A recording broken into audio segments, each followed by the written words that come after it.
bayan ng Kamalig ay kabilang sa pangatlong distrito sa lalawigan ng Albay. Makikita rito ang isang urban at rural na pamayanan. Sa bayan ng Kamalig, may pagmamalaki ang pinangat, ang pagkain sa kanila lamang nagmula. Kitang-kita rin dito ang magandang tanaw ng Moyon Volcano at marami pang iba. Ngunit sa kabila ng pag-uswag ng bayan, taglay pa rin nito ang mga taong hinahangad na madama ito. Sa barangay Kiringay na parte ng bayan ng Kamalig, nakita namin sa mga mata ng bawat nakatira doon ang sabik na makauswag sa kinagisnang pamumuhay. Sa barangay na to ay natunghayan namin ang gravel and sand na siyang pinagkukunan ng hanap buhay ng karamihan sa mga nakatira doon. Isa sa nagpatunay nito ay si Tio Rodrigo na naging buhay na ang gravel and sand.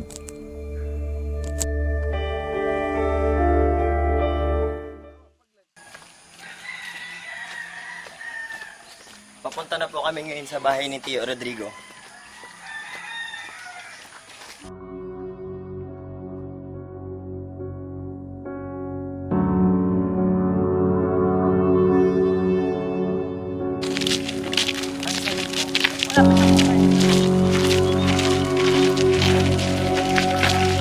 Malapit na tayo kina Tio.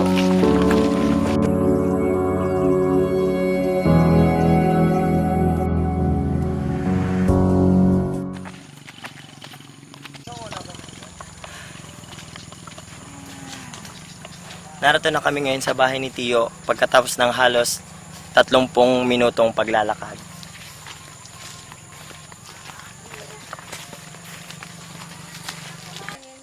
Magandang umaga, Tio! Morning po! Morning! Tio! Alas 6 na ng umaga na makarating kami sa bahay ni Tio Rodrigo. Sa munting barong-barong ni Tio Rodrigo, nadama namin ang hirap na pinagdadaanan ng kanilang pamilya.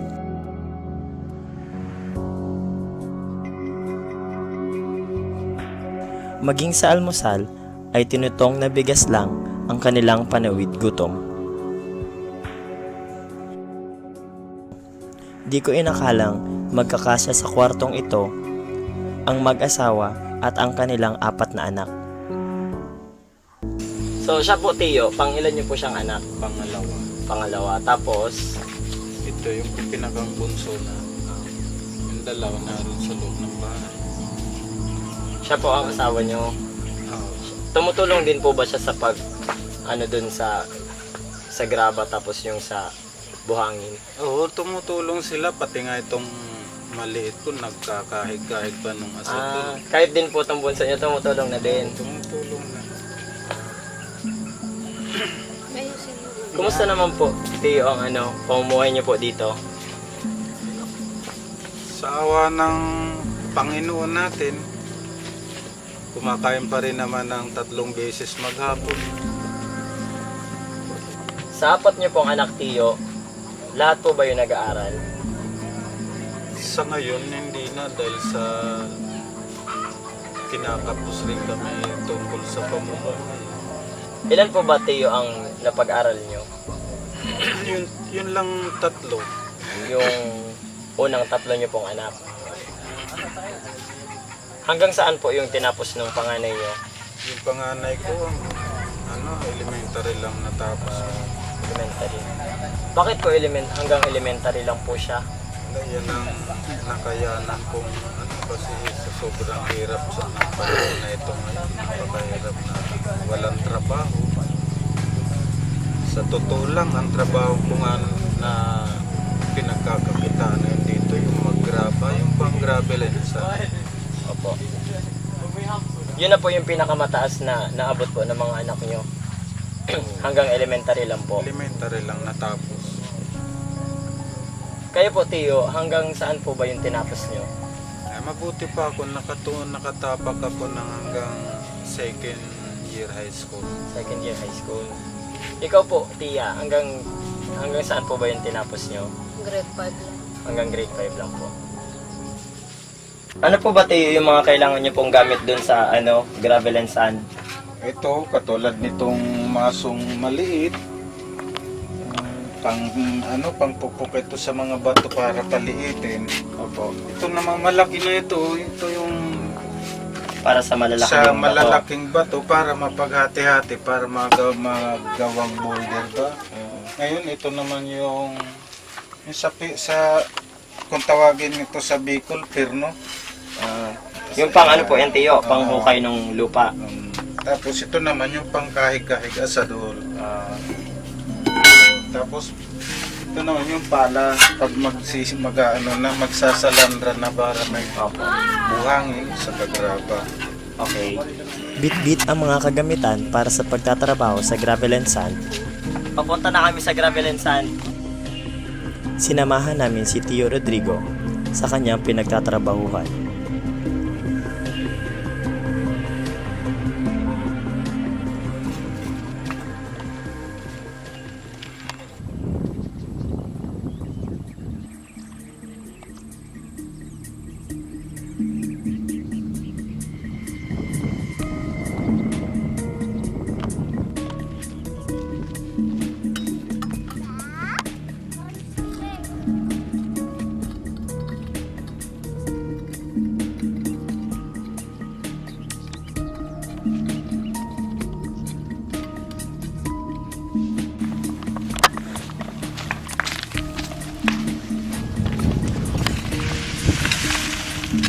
Tio.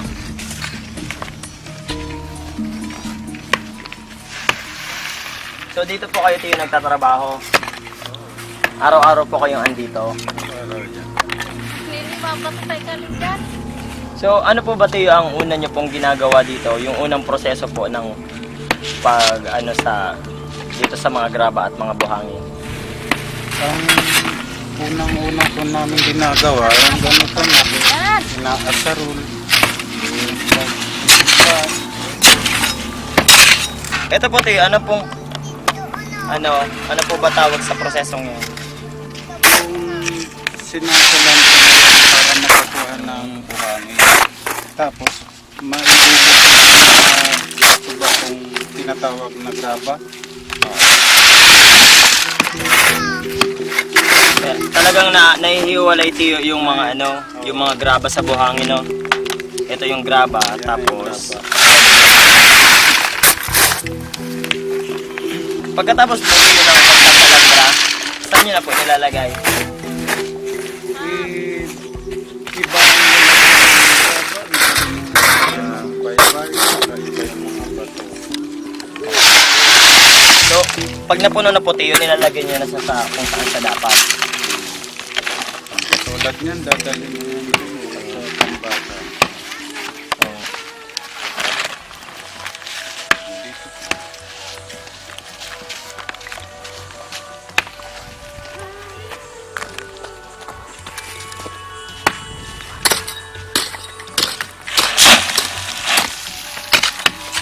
Dito po Tio yung pagsasala ng buhangin tapos maliliit na graba.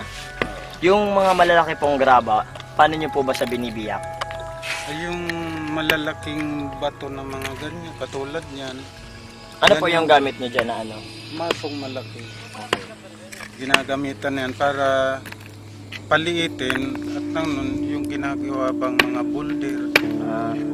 Boulder, iba rin yung boulder ito. Ipapakita sa atin ngayon ni Tio Rodrigo kung paano mabiyakin ang mga malalaking bato para maging graba na ipagbili.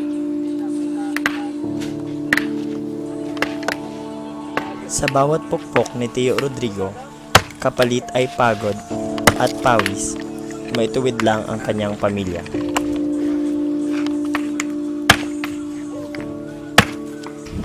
So ito Tio yung mga nabiyak ng bato, di ba? Ang mga ganito po bang bato, hanggang ganito na lang po ba siya, hindi mo na siya bibiyakin? Hindi na, ganyan na kalalaki. Kasi ang talagang tinatawag na boulder, ganito boulder. Ngayon, para mabuhat ng isang tao maikarga sa truck, kaya binibiyak-biyak namin. Binibiyak niya po siya para Gumaan. gumaan lang siya, para mabitbit nung kumukuha. So yung mga pero may ginagawa rin po ba kayo yung talagang pinapaliit nyo talaga yung graba? Ay mayroon.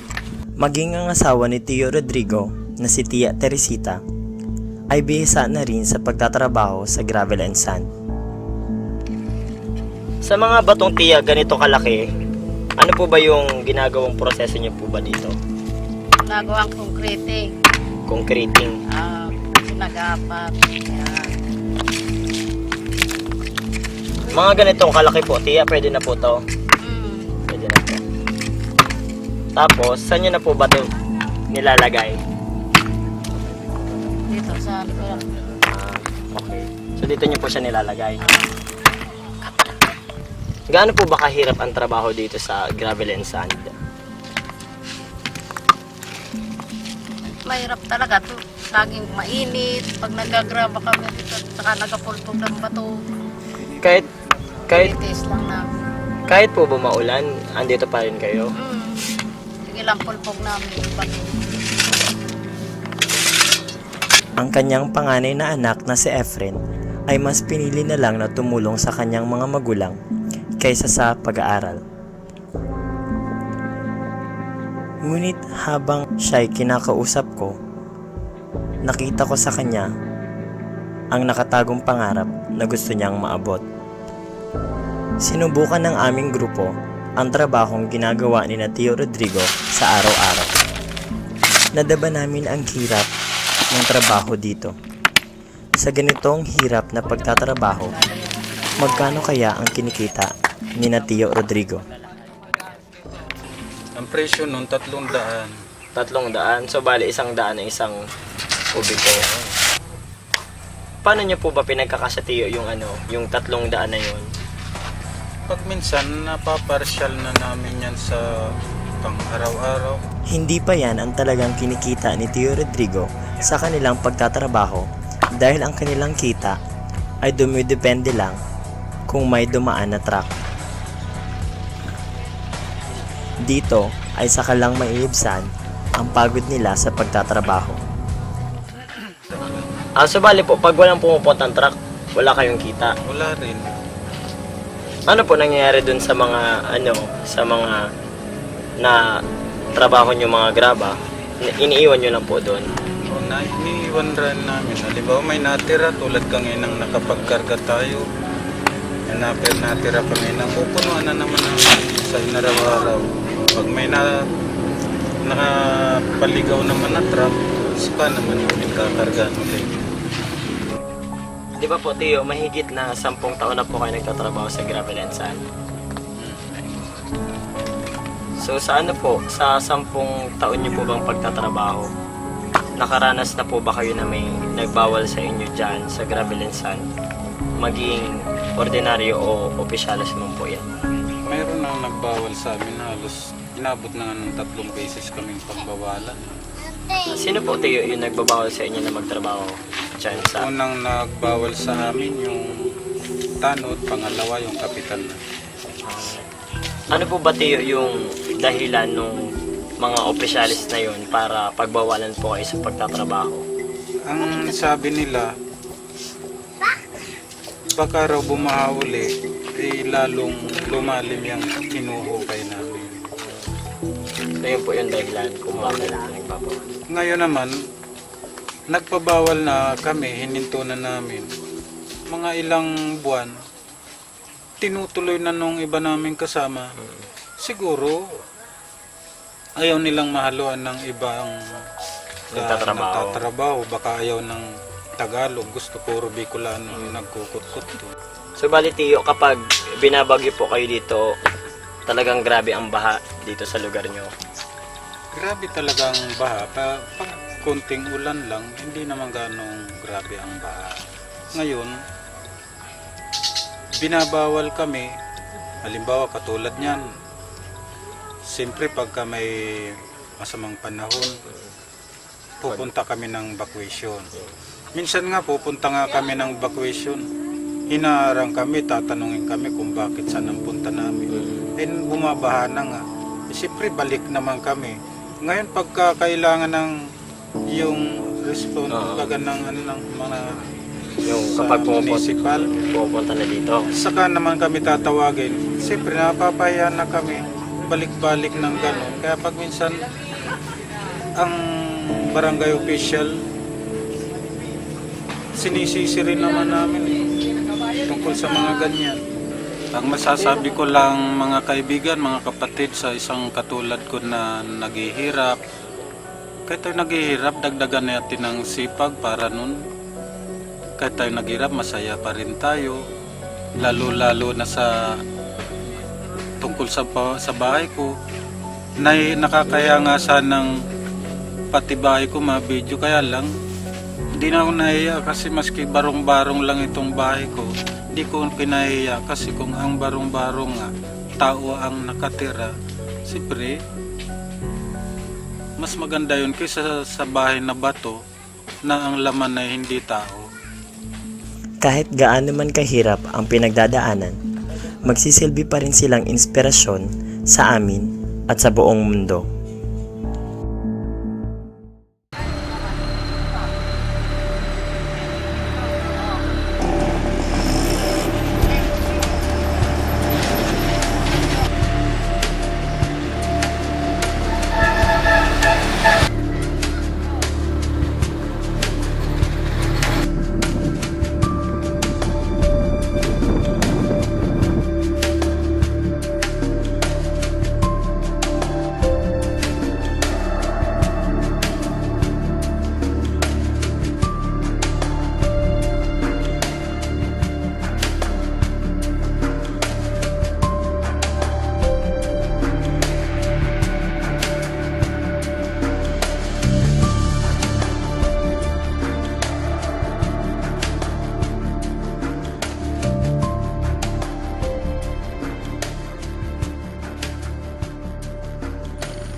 O, dali na si Sinama Bitbit.